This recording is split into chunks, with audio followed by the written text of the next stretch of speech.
read and learn. Sky is so bright. Smart kids grow with moonlight. Read and learn, shine so bright. Smart kids grow with moonlight. eSchoolify series, fun and true. Learning dreams for me and you.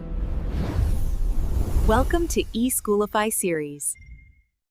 Assalamualaikum, Sayyida Maryam Naqvi here from the Moonlight International Publishers. My sweet students, how are you? I hope you all are fine.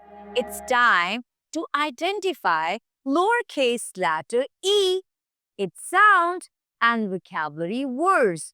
Let's start with me how to write this letter. Start from the dot, make stepping line, go up, round, round, round and stop. It will make small e.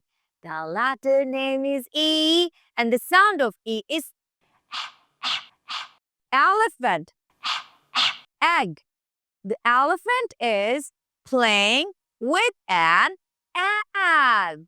The elephant is playing with an egg.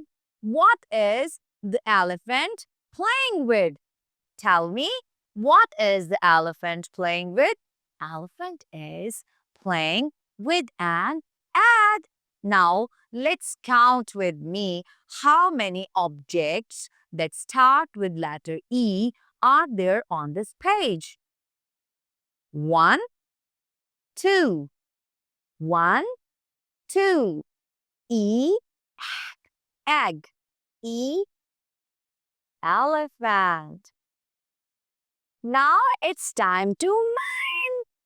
Crack an ant into a toy pan and mix it well. Say with me. E is for egg. Egg. E is for egg. Egg. Now it's time to say goodbye to you. Thank you very much. Allah Hafiz.